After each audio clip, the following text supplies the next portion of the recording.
మనం క్యాజువల్ గా తాగే cool drinks Indian market value $80 billion.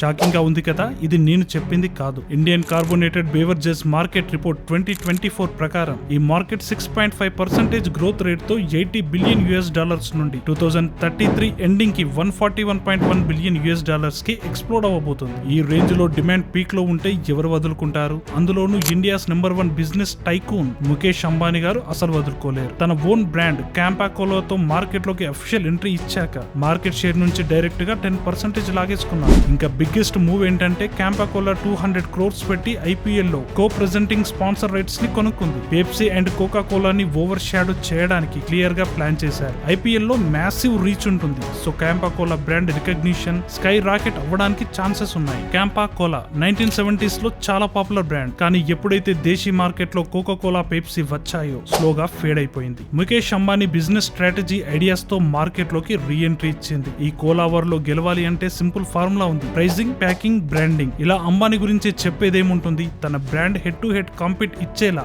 Brand ని ప్రమోట్ చేయడానికి digital marketing, social media domination, regional branding, local language లో ads, pricing tricks, budget friendly packs, hyper local campaigns వల్ల local audience క్యాంపాకోలాని ఈజీగా adapt చేస్తారు. ఆల్రెడీ 4G 5G లో తన master స్ట్రాటజీతో ఇండియాలో ఇంటర్నెట్ కి కామన్ పీపుల్ ని అట్రాక్ట్ చేసి $1 బిలియన్ మార్కెట్ ని క్రియేట్ చేశారు. క్యాంపాకోలా పెప్సీ కోకా కోలాని డిఫీట్ చేస్తుందా లేదా జైంట్స్ కౌంటర్ అటాక్ చేస్తారు? ఈ బ్యాటిల్ లో విన్ అవ్వడానికి ట్విస్ట్ అండ్ టర్న్స్ షూర్ గా ఉంటాయి. క్యాంపాకోలా సక్సెస్ అవుతుందా లేదా జస్ట్ ఇది హైప్ మాత్రమేనా? కామెంట్ లో షేర్ చేయండి.